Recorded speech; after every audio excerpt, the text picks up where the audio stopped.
The Protestant reformers emphasized these themes of salvation over the others. Martin Luther and John Calvin preached that God alone does the whole work of salvation. This means that nothing of our own works in this present day saves us.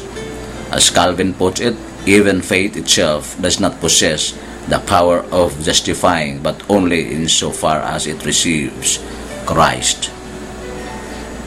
What then is the role of faith if salvation is entirely an act of God? With one's eyes on the past tense of salvation, faith seems of little importance. If God does the saving, why must we believe? The Reformed tradition answers this question by pointing out that we are saved by grace through faith. Faith is the medium through which we receive God's grace. Faith does not save us, God does. It is by faith that we can realize what God has already done for us. Faith is the medium through which we receive God's grace. Faith does not save us, God does. Yet it is by faith that we can realize what God has already done for us. This emphasis on the past tense of salvation is not reserved for Reformed churches alone. Arminians too believe that God loved us before we loved Him. The difference is that humans are thought to have the ability to reject the offer. So whatever the tradition, the key is that God has saved us in the past, and faith is the realization of that salvation. So whatever the tradition, the key is that God has saved us in the past, and faith is the realization of that salvation. I repeat, so whatever the tradition, the key is that God has saved us in the past, and faith is the realization of that salvation. The past, however, is not the only time when salvation is active. There is also a present tense of salvation. It is in the present when salvation is actualized in our lives. We are being saved in this very moment.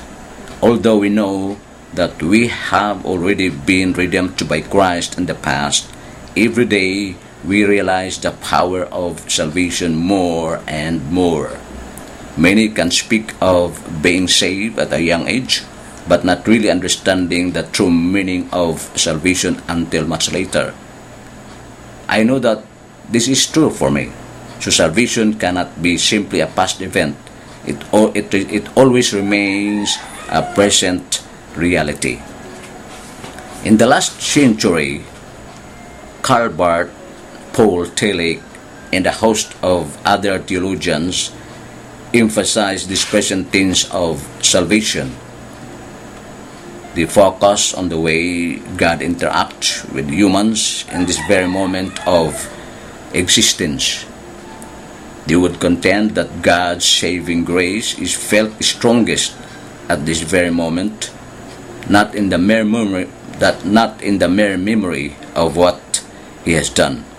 God is working now. For these theologians, faith takes center stage. Faith is more than just a realization of what God has done. And faith is certainly not just the acceptance of a set of beliefs. Faith is a dynamic state of existence. Paul Tillich defines faith as ultimate concern.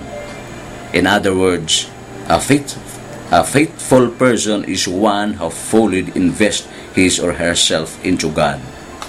I repeat, a faithful person is one who fully invests his or herself into God.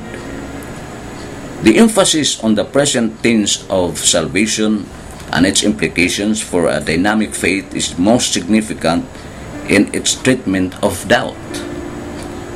Whereas the Reformed tradition tends to make certainty a prerequisite for faith, a dynamic faith can face doubt in an honest way. We all have doubts. but we can still invest ourselves totally in God despite them. Karl Barth put it this way: faith is awe in the presence of the divine incognito. Although God is hidden and we are often confused, we nevertheless commit to trust Him. This honest approach to doubt is the radical significance of a present tense salvation and a dynamic understanding of faith. The first two tenses of salvation are very accessible concepts.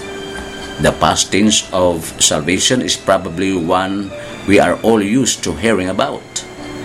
The present tense may seem like a new idea, but it easily connects to our daily experience. However, the future tense may come across very strange. This tense of salvation is seldom discussed or emphasized. It seems to shatter our confidence and assurance to think of salvation as still to come or contingent on what we do. However, the future tense of salvation is as central to the gospel as any other. One simple question: exhibit this, well, from what are we being saved? We may answer that we are being saved from the bondage of sin or from our alienation from God. Although these are correct answers, they are insufficient. For above all, we are being saved from the punishment of sin at the end of time. For all of us, salvation will mean protection from damnation when God comes to judge the world. This may seem a bit daunting and unseating, but it does not have to be. The future tense of salvation implies that God is moving us all toward a future goal. We do not have to fear the future because God is with us.